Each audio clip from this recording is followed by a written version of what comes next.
pemirsa, apa kabar Anda hari ini? Injambi kembali hadir untuk menyapa masyarakat Jambi dan memberikan informasi yang aktual bagi masyarakat Jambi. 1 tahun 3 bulan perjalanan COVID-19 di Indonesia, terutama di Provinsi Jambi, kita melihat bagaimana pemerintah begitu struggle untuk menghadapi keadaan yang terjadi saat ini. Dan tidak bisa kita pungkiri bahwa pemerintah beserta dengan jajarannya sudah bekerja dengan sangat keras untuk mengatasi pandemi ini, sembari terus untuk menjaga stabilitas ekonomi di Indonesia, apalagi di Provinsi Jambi dan di Kota Jambi. Dan hari ini Injambi akan membahas mengenai strategi dan kolaborasi lintas sektor dalam penanggulangan COVID-19. Bersama saya Solena Lumbantoruan, inilah Injambi selengkapnya.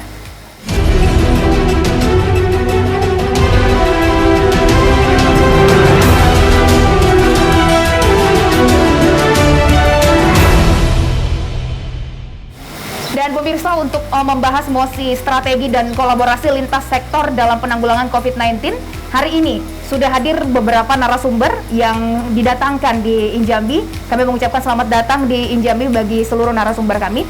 Yang pertama ada Bapak Muhammad Jailani, unsur pimpinan Satgas COVID-19 Kota Jambi. Selanjutnya ada Bapak AKBP Ruliandi, Wakapolresta Jambi. Selamat datang Bapak.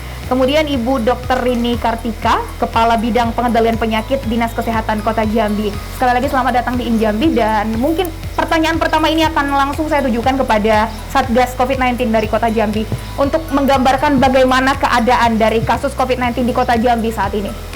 Baik, terima kasih Mbak Presenter, para pemirsa JEK TV dimanapun pemirsa berada, semoga senantiasa sehat, tetap menjaga protokol kesehatan.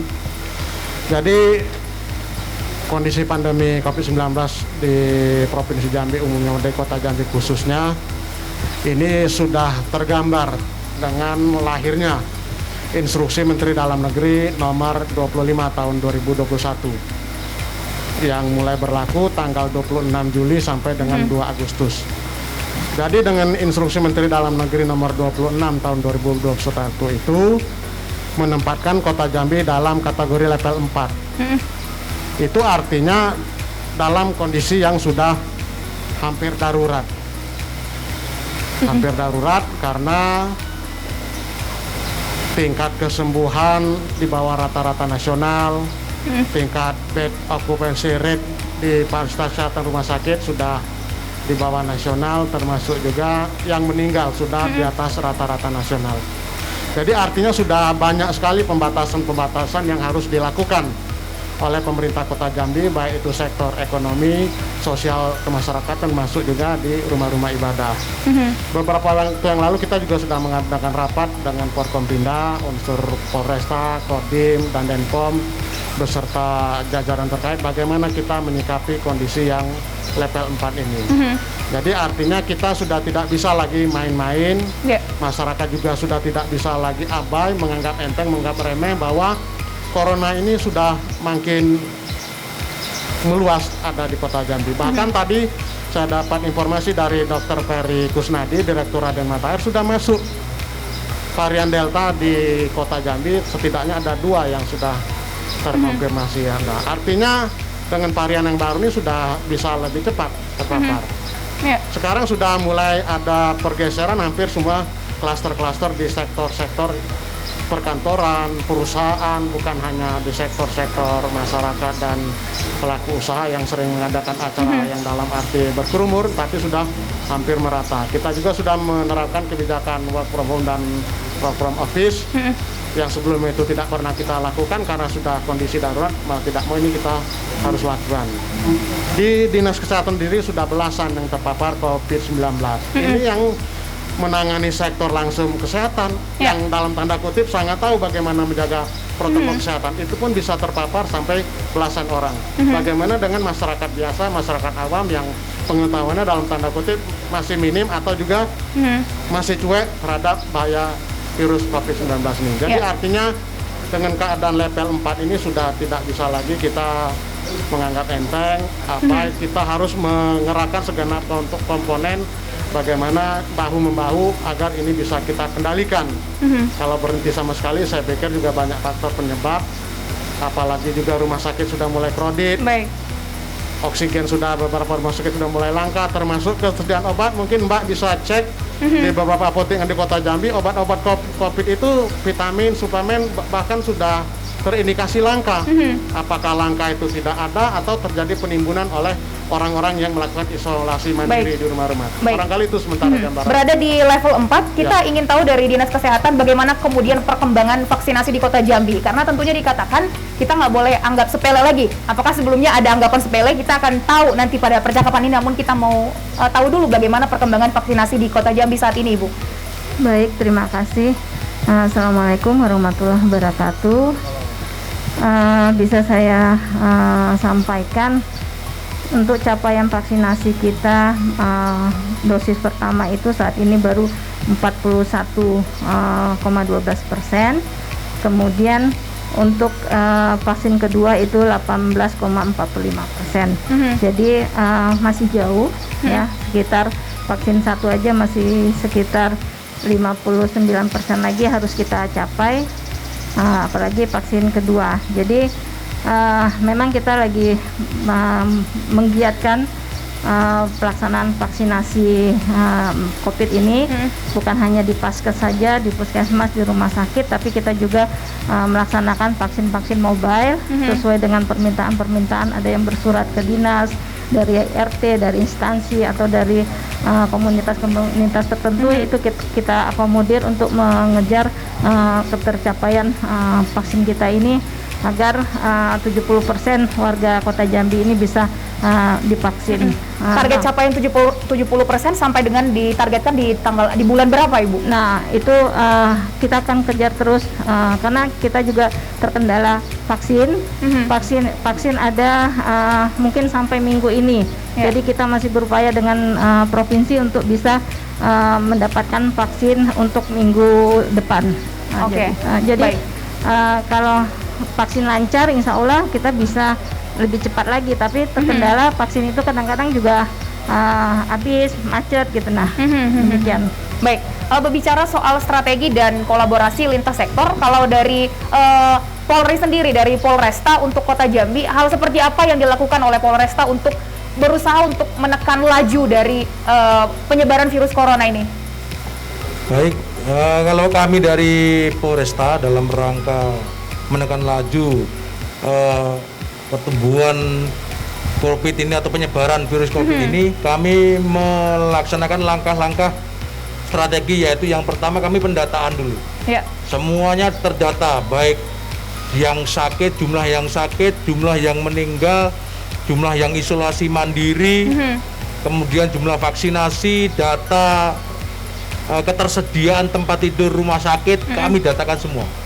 Dengan data tersebut, kami bisa memfokuskan di wilayah mana yang akan kami tindak lanjuti dengan langkah-langkah pencegahan, pencegahan, kemudian penindakan.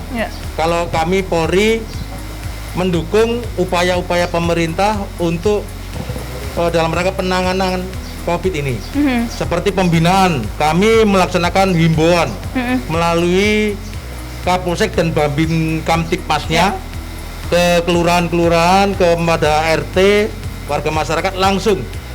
Kami himbau untuk melaksanakan aturan-aturan yang disampaikan oleh pemerintah, seperti protokol kesehatan. Kemudian dari pembinaan itu kita melakukan pencegahan. Pencegahannya termasuk apa yang disampaikan dari Ibu Rini tadi tentang vaksin. Kemudian kami sendiri Polresta juga mengadakan vaksinasi. Kami setiap polsek harus memiliki gerai vaksin presisi. Dan kami juga berkoordinasi dengan puskesmas setempat untuk melaksanakan vaksinasi. Kemudian kami juga melakukan penindakan, maksudnya penindakan ini mengingatkan pada masyarakat. Kami melaksanakan patroli, apabila ditemukan warga yang melanggar ya kita tindak. Maksudnya tindakan seperti kita pembinaan fisik bagi anak-anak remaja yang tidak memakai masker, ya kami tindak, kami tegur. Kemudian tapi kami juga memberikan masker-masker gratis untuk masyarakat yang kebetulan tidak memakai masker.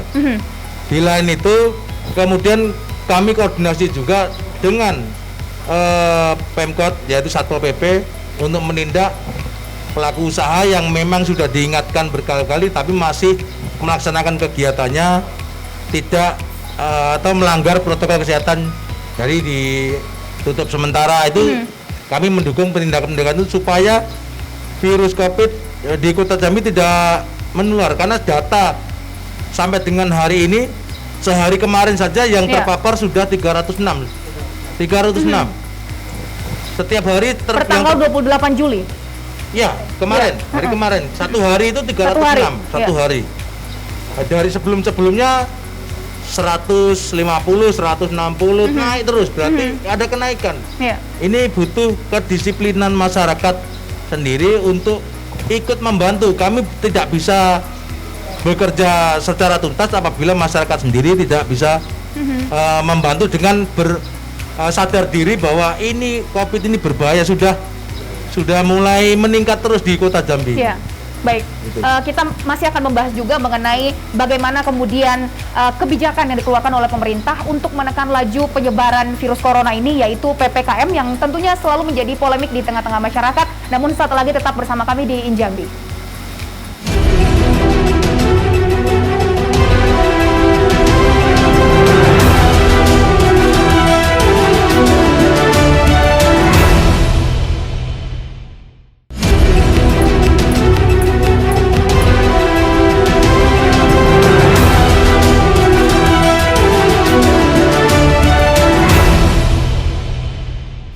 Terima kasih Anda masih bersama Injambi, dan sebelum break kita sudah membahas bagaimana kemudian polemik dari PPKM ini. Mungkin kita ke Pak Jailani dulu nih. Bagaimana Pak kebijakan yang dikeluarkan pemerintah, selalu ada polemik di tengah-tengah masyarakat meskipun ini untuk kebaikan, ini untuk menekan laju penyebaran virus corona yang kita tahu semakin tidak terkendali. Bagaimana kemudian PPKM sebenarnya mampu menekan laju dari perkembangan atau kenaikan COVID-19 tersebut? Baik, terima kasih Mbak. Jadi sebenarnya istilah PPKM ini kan berawal dari banyaknya pengetatan pembatasan aktivitas masyarakat, terutama di Pulau Jawa dan Bali. Jadi setelah dievaluasi oleh pemerintah, ternyata ini cukup efektif. Jadi artinya PPKM pemberlakuan pembatasan kegiatan masyarakat berskala mikro.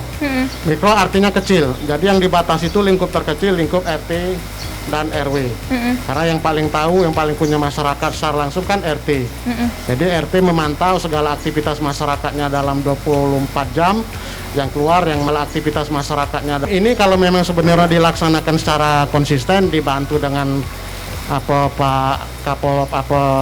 TNI dan Polri, Babinsa, Babin Kaptipmas, ini memang cukup efektif. Cuman kan memang persoalan masyarakat ini kan sudah terlanjur jenuh.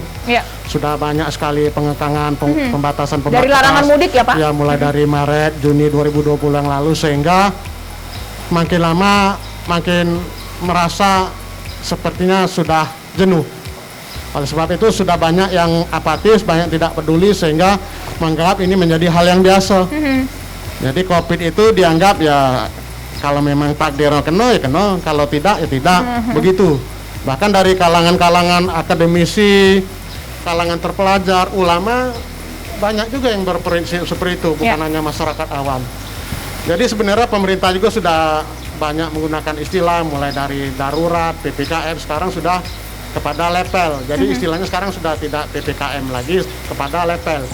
Level 1, level 2, level 3, level 4. Jadi untuk level 1, 2, dan 3 itu diatur dengan instruksi Menteri Dalam Negeri nomor 26. Jadi pemerintah kabupaten kota di luar Kota Jambi itu rata-rata sudah level 2 dan level 3. Itu diatur dengan instruksi Menteri Dalam Negeri nomor 26. Sementara Kota Jambi masuk dalam level 4, diatur dalam instruksi Menteri Dalam Negeri nomor 25. Artinya sudah banyak sekali pembatasan-pembatasan yang sebelumnya meeting, resepsi pernikahan masih kita perkenankan walaupun dengan pembatasan yang sangat ketat, sekarang tidak diperbolehkan lagi. Kemudian juga pembatasan-pembatasan mal, UMKM hanya sampai jam 8, ada yang sampai jam 5. Kemudian yang usaha-usaha menengah sampai besar, restoran itu hanya boleh take away, tidak lagi ada makan di tempat. Nah sekarang juga kita sudah mengedepankan peran dari Pak Kapolri, jajaran Polri, TNI untuk sudah mulai melakukan penindakan secara tegas. Jadi saya pikir di samping kita himbauan sosialisasi, yang tidak kalah pentingnya bagaimana penegakan itu.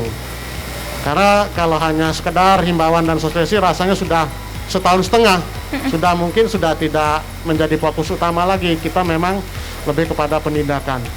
Saya menggarisbawahi waktu kita masih tim yang bertugas di lapangan ini masih diberikan insentif, Pak Ruli, Pak Waka, itu aktif kita mengadakan penindakan. Waktu itu masih diberikan insentif. Nah, dengan surat Menteri Keuangan tidak dibenarkan lagi adanya insentif, sehingga ada mulai longgar kita untuk melakukan penegakan protokol kesehatan. Karena kan untuk penegakan paling tidak butuh BBM, anggota juga butuh makan minum, suplemen agar mereka tetap bugar dan tetap fit. Nah, manakala itu sudah dikurangi, berkurang juga tingkat kita melakukan patroli, himbauan-himbauan, sehingga itu ada kecenderungan mulai abai kembali masyarakat. Awal-awal cukup disiplin kita menegakkan protokol kesehatan dengan Perwal nomor 21 tahun 2020 yang lalu.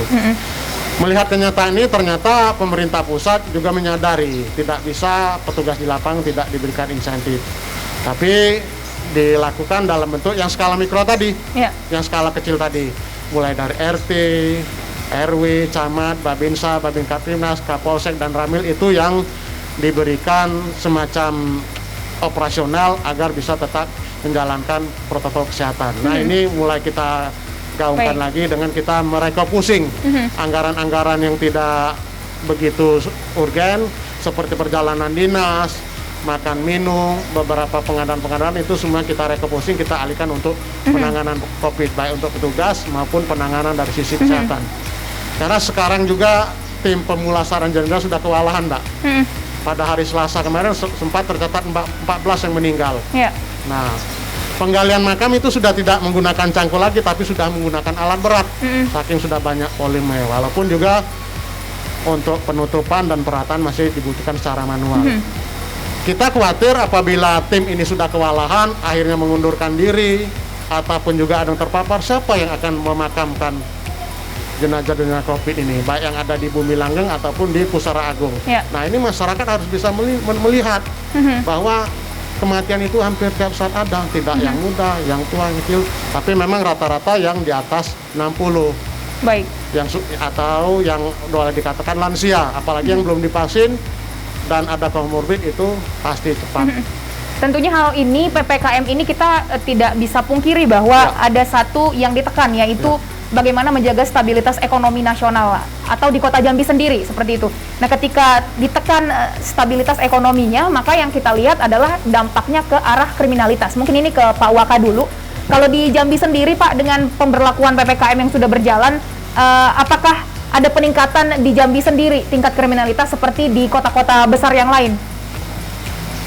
Untuk di Kota Jambi sendiri, alhamdulillah untuk kriminalitas landai-landai ya, tetap ada laporan, tapi tidak langsung naik seperti itu. Jadi kita juga tetap fokus karena tugas pokok kami adalah memelihara situasi Kamtibmas. Namun sepertinya para pelakunya juga mungkin kena COVID juga ini. Jadi nggak melakukan kegiatan juga, masih isolasi mandiri semua kayaknya. Yang artinya kondisi di Kota Jambi kalau mengenai kriminalitas dan keamanan semua masih dalam keadaan baik. Masih baik. Kalau kriminalitas ya. Kita ke Dinas Kesehatan. Saya ingin dipaparkan Ibu bagaimana kekhawatiran yang paling besar dari Ibu sebagai pelaku kesehatan sendiri, pegiat kesehatan sendiri mengenai keadaan COVID-19 dan sarannya kepada masyarakat untuk boleh patuhi PPKM seperti itu. Jadi keadaan Kota Jambi tidak baik-baik saja. Ya. Jadi itu yang harus dipahami oleh masyarakat, dimengerti oleh masyarakat. Yang kami khawatirkan kalau terlalu banyak yang COVID di masyarakat itu akan berdampak kepada Paskes, fasilitas kesehatan. Secara fungsional sekarang sudah banyak ya Paskes-Paskes itu yang tenaga kesehatannya sudah terpapar. Kalau dia terpapar, setidaknya dia 14 hari harus isolasi mandiri. Nah, dia tidak akan bisa memberikan pelayanan. Jadi, secara fungsional Paskes itu akan lumpuh dan sekarang sudah mulai. sudah mulai banyak Paskes, puskesmas, rumah sakit, bahkan dinas sendiri juga terpapar. Jadi begini Bu, kondisi rumah sakit rujukan, misalnya rumah sakit Raden Matahir, boleh diberitahu bagaimana kemudian kondisi tingkat kepenuhan kamar atau seperti apa di rumah sakit Raden Matahir hari ini? Hampir semuanya memang hampir penuh semua ya. Sudah mulai sulit kita mencari tempat tidur untuk pasien. Jadi karena hunian bor rumah sakit itu memang sudah tinggi di atas rata-rata nasional, makanya kita masuk ke level 4. Ya. Nah, jadi sangat mengkhawatirkan. Kalau saya dari bidang kesehatan, saya sangat mengkhawatirkan karena ini yang muncul ini hanya gunung es, puncak gunung es. Di bawahnya itu akan sangat banyak sekali. Jadi sekarang karena kita level 4, kalau kesehatan itu kan tracing, testing, dan treatment. Nah, untuk testing sudah ada surat edaran dari Dirjen bahwa kita diagnosa itu bukan hanya ditegakkan dari PCR, tapi dari antigen juga. Ya. Jadi kalau antigen sudah positif itu sudah tegak sebagai diagnosa, dan itu juga sangat banyak sekali yang antigen positif itu. Jadi bisa tergambarkan kalau antigen 1 aja positif, berapa yang ada di bawahnya yang tidak terdiagnosa, yang belum diperiksa. Ini saya tertarik soal testing ini Bu. Kemudian bagaimana jumlah dari testing ini kemudian menentukan banyaknya yang terpapar seperti itu. Kalau di Kota Jambi sendiri tingkat testingnya itu ada di angka berapa persen Ibu? Testing itu kita dari PCR ya, dan dari antigen. Kita punya pemerintah sudah memberikan pusat sudah memberikan standar testing kita itu minimal 1 hari itu 1.291. Nah, tapi itu masih belum terkejar sama kita ya, karena fasilitas kita laboratorium kita juga belum mencukupi ya. Yang terkejar di Kota Jambi sendiri di angka berapa kira-kira Ibu? Sekitar 1000-an ada. 1000-an setiap hari? Setiap hari. Dari itu antara itu PCR dan antigen. Dan itu artinya bahwa tingkat testing yang diberlakukan dengan maksimal juga mempengaruhi jumlah dari kita tahu akhirnya bahwa yang terpapar di Kota Jambi sudah bagus. Sebenarnya ada bagusnya juga bahwa kita mengetahui keadaan yang rumit ini karena begitu banyaknya testing yang dilakukan. Namun tadi yang dikatakan oleh Ibu bahwa fasilitas kesehatan kita takutkan tidak memadai lagi apabila masih terjadi lonjakan. Jadi saran dari Ibu untuk masyarakat untuk mematuhi PPKM seperti apa? Saran saya untuk masyarakat ya sadar diri aja lah, memahami bahwa kondisi kita ini tidak baik-baik saja, untuk menahan diri dengan mematuhi 5M itu. Baik. Pakai masker, menjaga jarak yang pertama, pakai masker, kemudian cuci tangan, membatasi mobilitas, kemudian menjauhi kerumunan, vaksinasi, dan satu lagi ya dengan berperilaku hidup sehat, dengan konsumsi makanan yang seimbang, kemudian dengan olahraga ya yang teratur, kemudian dengan menjaga tidur yang cukup, dengan ditambah juga dengan asupan vitamin untuk meningkatkan imunitas. Baik, terima kasih Bu. Selanjutnya kita masih akan membahas bagaimana kemudian strategi dari Kota Jambi sendiri untuk hidup berdampingan bersama dengan COVID-19 yang kita tidak tahu kapan akan berakhir. Namun setelah lagi tetap bersama kami di Injambi.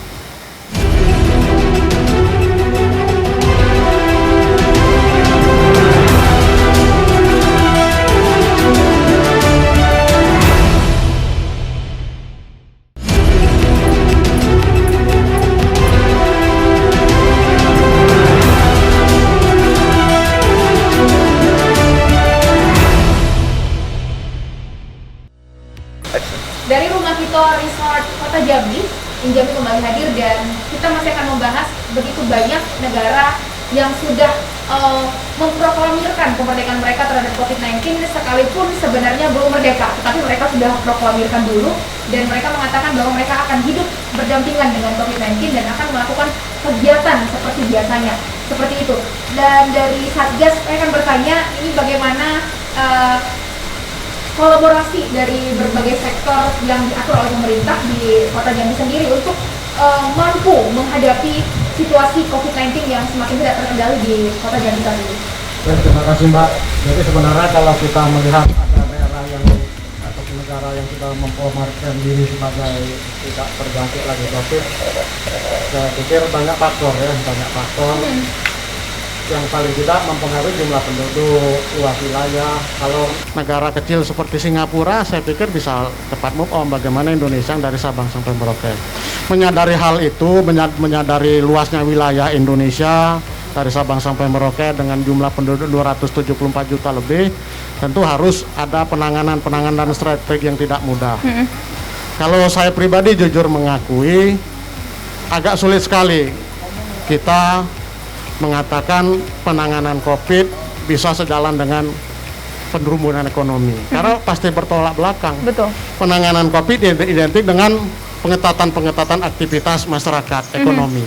Sementara untuk ekonomi bertumbuh ya identik dengan membuka seluas-luasnya tempat wisata, toko-toko, mal. Nah, jadi bagaimana artinya walaupun tidak bisa sejalan 100%, bisa kita bersinergi.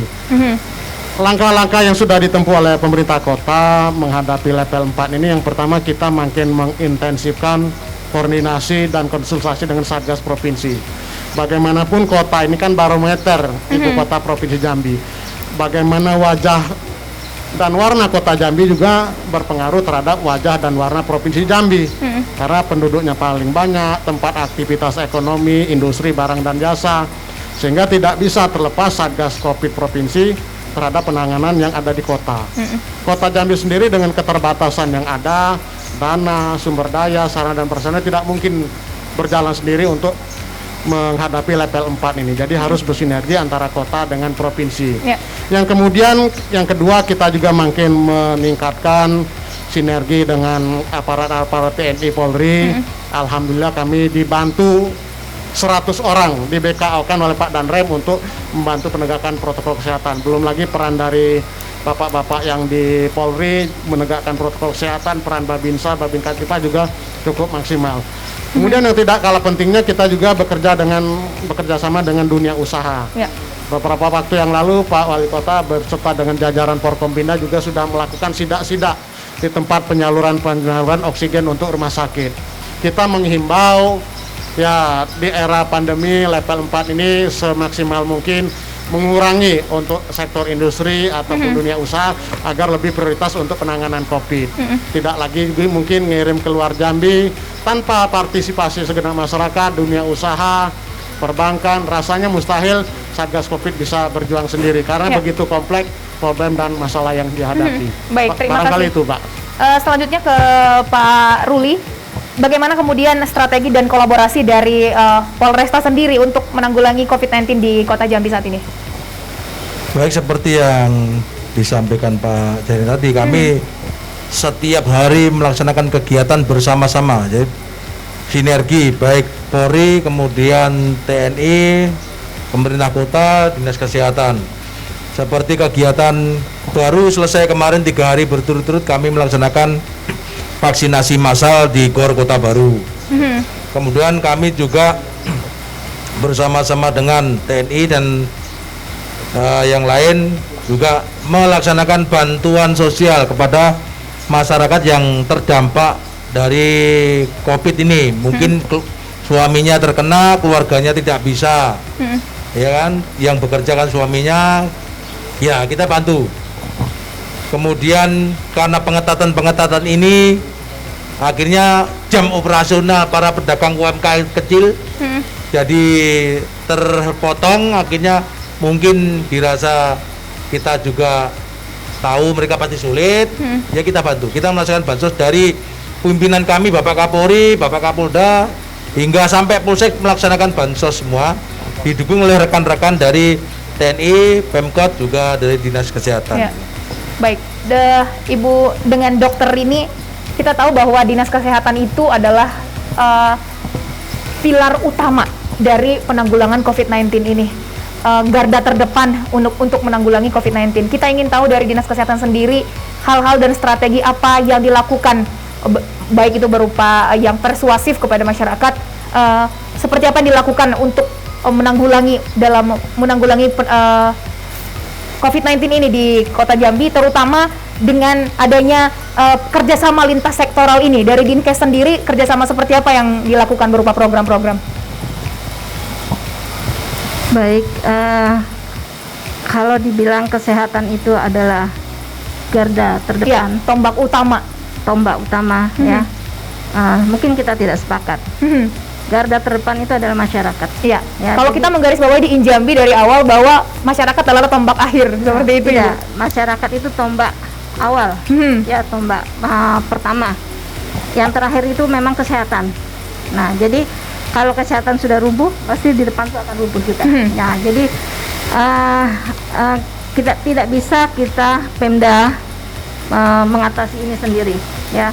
Harus bahu membahu antara Pemda dan masyarakat. Masyarakat juga harus menahan diri, mengikuti prokes dan sebagainya.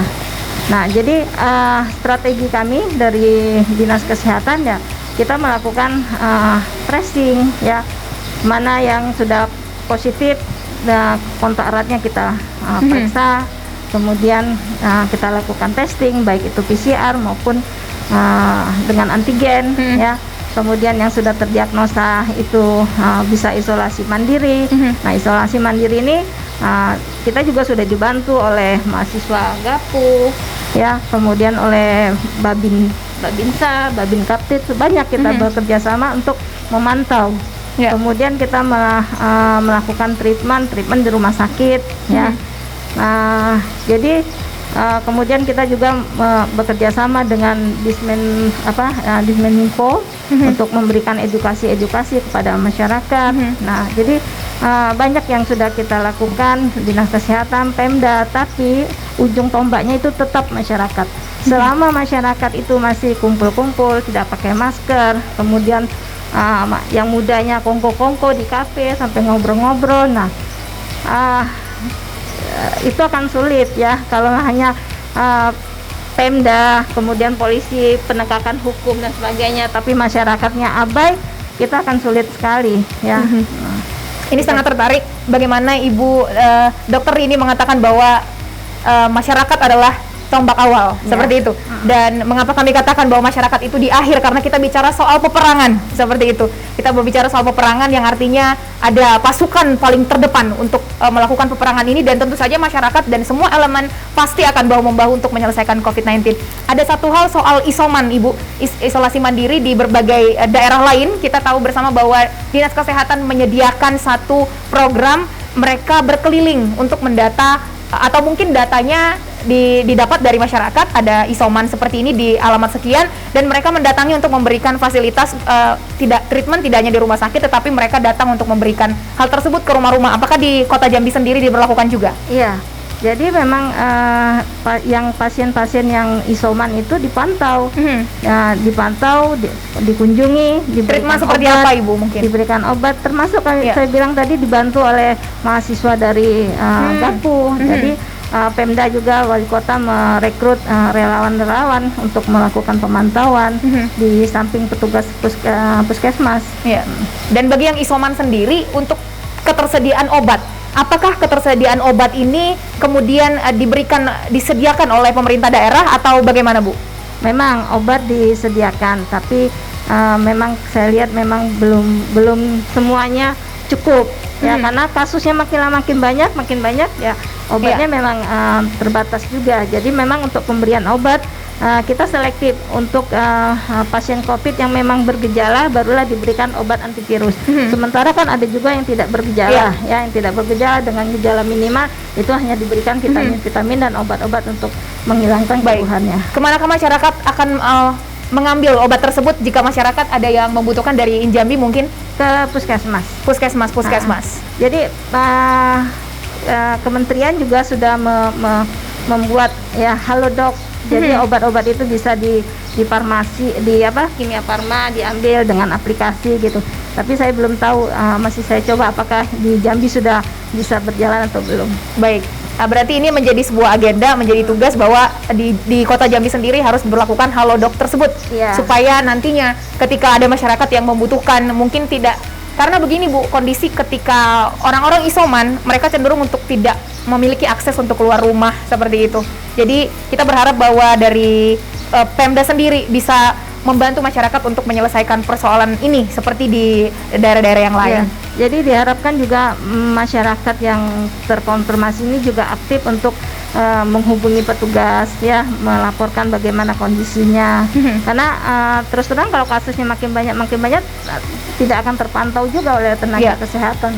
Baik, terima kasih Ibu Dokter Rini Kartika. Dan pemirsa, kita mengetahui bahwa kegiatan ini, seluruh kegiatan yang terjadi di Kota Jambi saat ini memerlukan setiap peran serta dari masyarakat untuk bekerja sama dengan pemerintah, dan Injambi masih akan kembali bagaimana kemudian kesimpulan dari setiap elemen-elemen yang sudah kita undang hari ini Injambi untuk menyimpulkan bagaimana kondisi dan keadaan COVID-19 di Provinsi Jambi dan bagaimana kerjasama lintas sektornya. Tetap di Injambi, sesaat lagi kami akan kembali.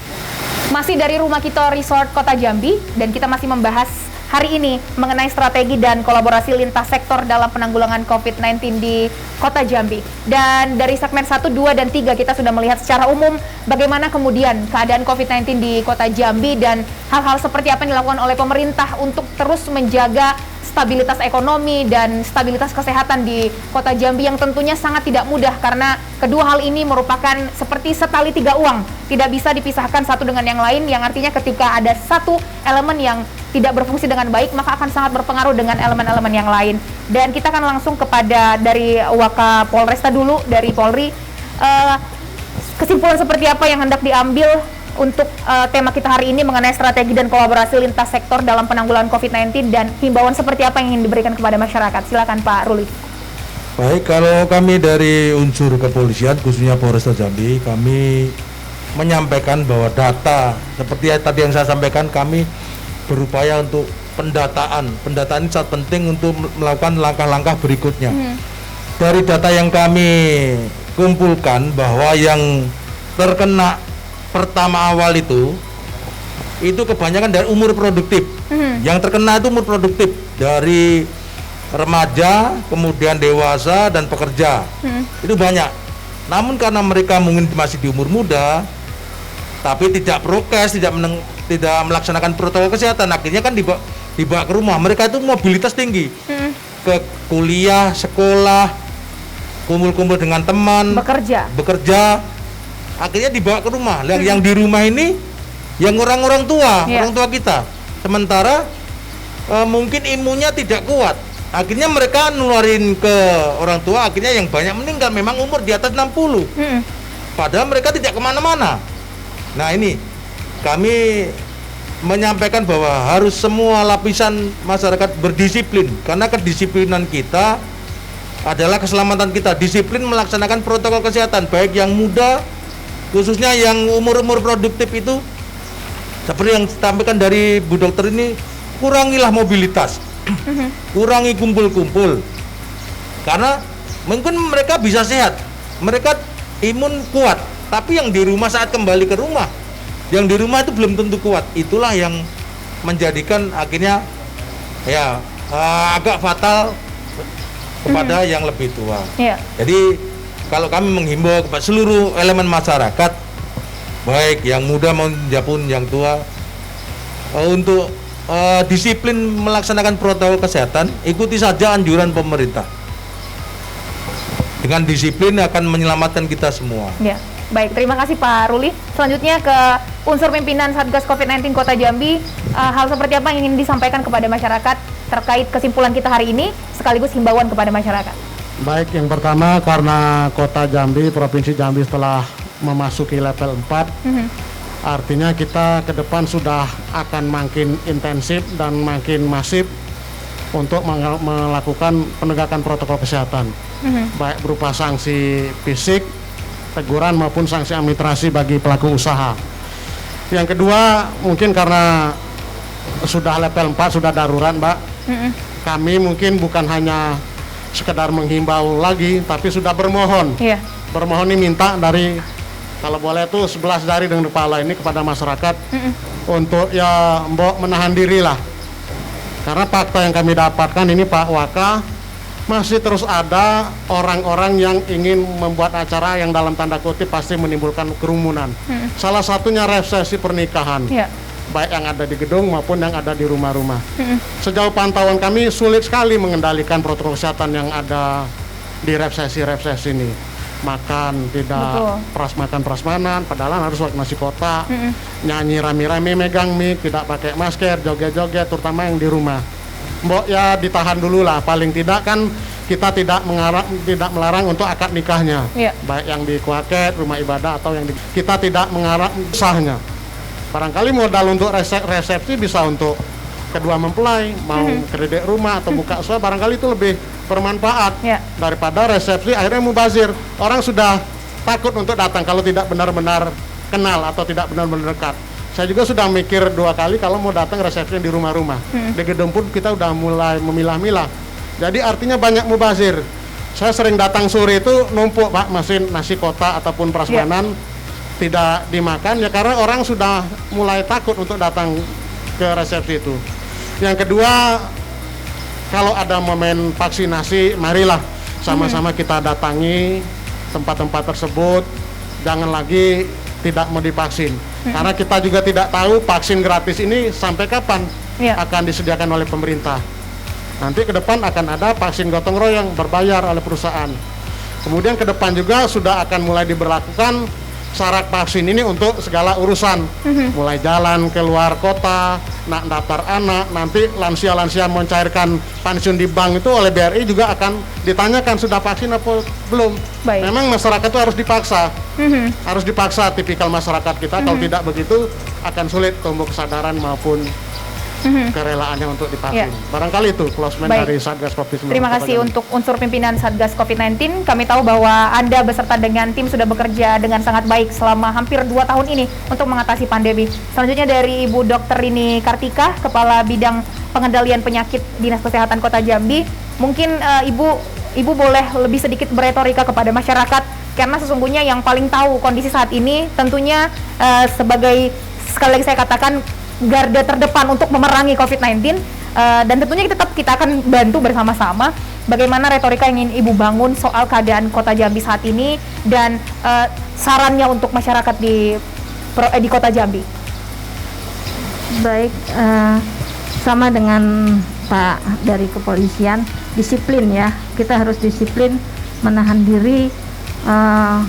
Kalau kita serentak lakukan 2 minggu, nah, insya Allah itu akan turun ya. Jadi memang kita punya banyak kepentingan, tapi tolong ya Pak ya, kita bukan hanya sudah tolonglah memohon ini.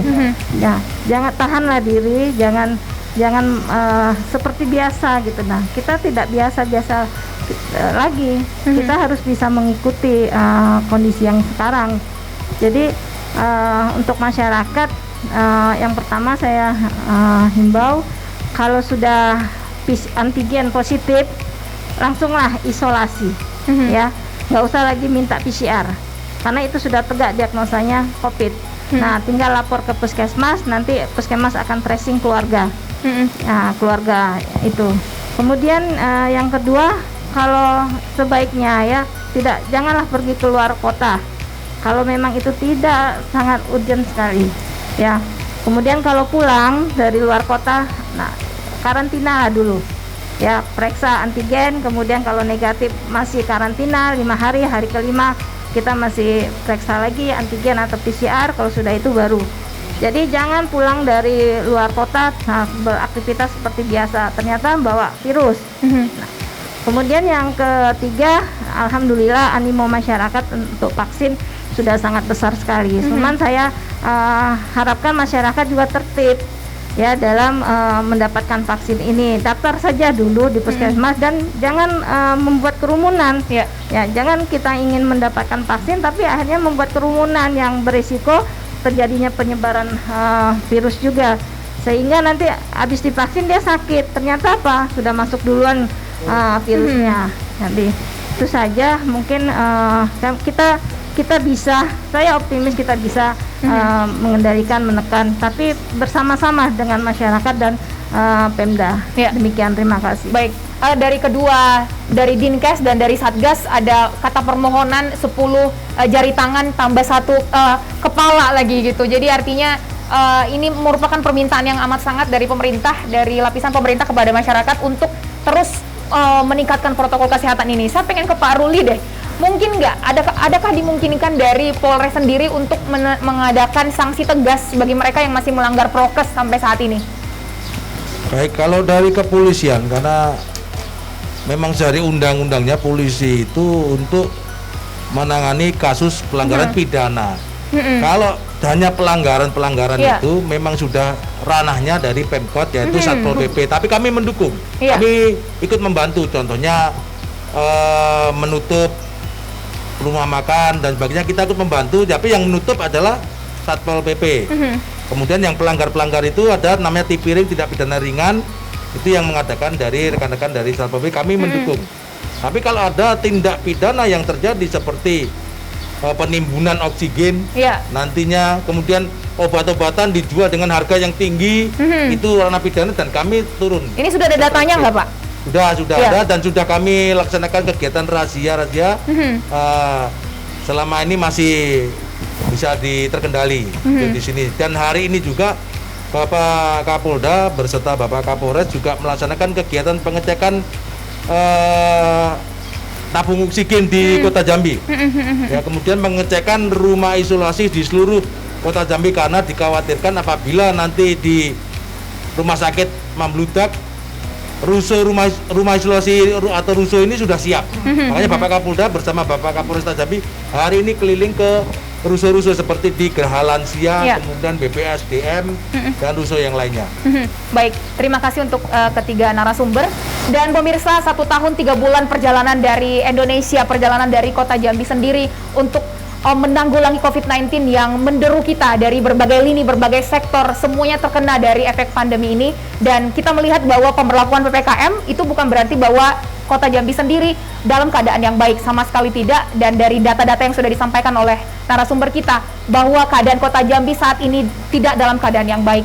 Oleh sebab itu, ketika setiap kita mengontrol perilaku kita secara pribadi, dan kemudian pribadi ini berubah menjadi kelompok, maka ketika ada banyak kelompok-kelompok yang mengendalikan perbuatannya, mengendalikan kegiatan protokol kesehatannya, maka kita percaya bahwa kesembuhan COVID-19 di Kota Jambi bukan sebuah kemustahilan. Dan saya Solen Laumantoruan mewakili seluruh kerabat kerja yang bertugas, mohon pamit undur diri. Terima kasih kepada Rumah Kito Resort yang sudah memberikan tempat yang nyaman bagi Injambi untuk melakukan diskusi hari ini. Sampai jumpa, Jack TV Inspirasi Kito.